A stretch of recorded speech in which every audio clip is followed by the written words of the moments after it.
Hola, mi nombre es Lidia Torres, soy de la Facultad de Contaduría y Administración y actualmente estoy estudiando negocios internacionales y el día de hoy les voy a hacer una presentación de lo que es la ética y la ciencia de datos. Esta materia se llama análisis basado en datos y pues vamos a comenzar con una breve introducción. Pues la ciencia de datos en sí, como para contexto, se refiere o estudia lo que es la extracción de datos para poder generar valor de estos datos, y esto es por medio tanto de técnicas de programación o sino de inteligencia artificial. Esto abarca procesos, clasificaciones y protocolos éticos al momento de emplearla, que vamos a abarcar un poco de eso en esta presentación. Y pues vamos a comenzar con los tipos de datos. Creo que casi no me veo aquí. Tenemos que son 6 tipos de datos y pues comenzamos con los datos estructurados, que estos básicamente son los que dependen de un modelo fijo y su campo es fijo. O sea, un ejemplo de este sería el Excel, en donde tenemos los datos en una tabla organizados y están en un lugar fijo. Después tenemos los datos no estructurados, que son, su contenido es un poco más específico y es un poco más difícil que estos se encajen en un modelo de datos porque van a ir variando dependiendo del contexto. Es decir, un ejemplo de este podría ser como los correos electrónicos, que podemos ver que los datos no están como organizados como tal. Después tenemos el lenguaje natural, que este se refiere más como a los tipos, es un tipo de datos no estructurado. Y para poder procesarlos necesitas de técnicas de datos y lingüística, o si no, más bien como un conocimiento sobre programación para poder interpretarlo. Después tenemos el que es generado por máquina.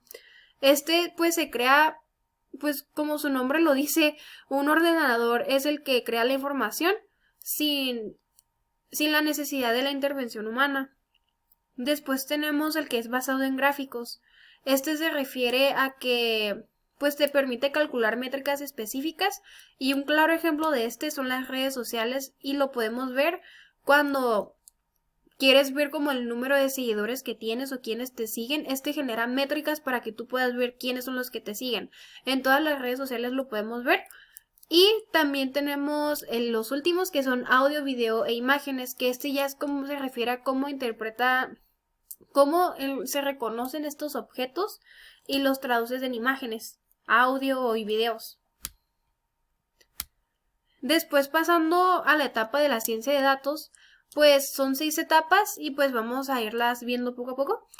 La primera es recopilación de datos, es decir, recopilamos de fuentes de información, fuentes de almacenamiento de información de calidad, la información necesaria, y una vez que recopilamos esta información, se preparan los datos, es decir, organizamos estos datos, detectamos errores, las repeticiones las quitamos para solo seleccionar la información necesaria. Una vez que tenemos esto, se pasa a la tercera etapa, que es la introducción de datos, en donde se traducen todos estos datos y se envían a un almacén de estos.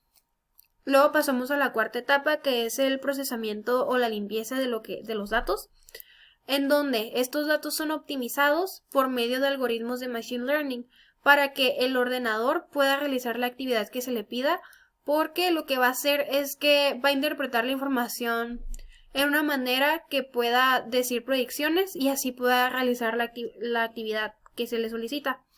Después se va a hacer la interpretación de los datos. Una vez que ya el ordenador ya interpretó los datos, se convierten en tablas, gráficos, informes para poder entenderlo mejor, y se pasan ya por último al almacenamiento de datos, que ya sería almacenar la información útil. Ahora pasamos a las formas de recopilar datos. Pues es muy sencillo, simplemente es con la interacción que tienen los usuarios con las bases de datos. Es decir, al momento que un usuario entra e ingresa su información a un sitio y está aceptando, por ejemplo, las cookies, o está ingresando nombre, correo o teléfono, ya está en el sistema y ya esa información está ahí. Pueden ser en tiempo real o pueden ser datos ya registrados. Ahora pasamos a formas de almacenar datos, que sería como tal, una vez que ingresas los datos, estos se pasan a una base de datos. Aquí es como un almacén enorme de datos, y una vez que tienes estos datos, que por cierto son proporcionados por un sistema de gestión de datos, puedes almacenar estos datos ya más organizados dentro de gráficas, informes o tablas. Ahora vamos a pasar a las partes más, a los aspectos éticos que esto conlleva al almacenar los datos.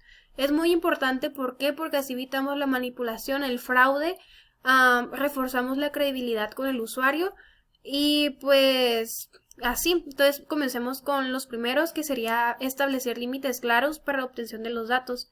Tienes que establecer qué datos son los que necesitas y qué datos no, y establecer los límites necesarios para no hacer un mal manejo de esta información. Después tenemos determinar la relevancia de los datos para el uso previsto, definir con claridad el uso que se le va a dar a los datos antes de solicitarlos, porque no tiene mucho chiste que solicites datos que no necesitas, ¿sabes? Abstenerse de utilizar los datos para uso distinto al determinado, es decir, que uses para otra cosa esos datos sin el consentimiento de las dos personas a las que le solicitaste la información, porque no... Aparte de que esto ya conlleva cosas más legales, problemas legales, no es lo adecuado éticamente. Después tenemos asegurarse de proteger los datos contra el acceso ilícito o piratería. Asegurar que los avances, prácticas y políticas sobre el uso de los datos sean abiertos y transparentes. ¿Por qué? Porque de esa forma estamos reforzando la credibilidad con los usuarios. Y por último, garantizar que las personas cuyos datos que se han recolectado tengan acceso a los mismos y puedan solicitar bien ya sea modificaciones o eliminación definitiva. ¿Por qué? Porque al final de cuentas esta información no es nuestra y es importante pues darle esa confianza al usuario, ¿no? Y eso ya sería todo por mi parte. Aquí dejo las bibliografías que utilicé en formato APA y espero que les haya gustado mi presentación. Aquí están. Gracias.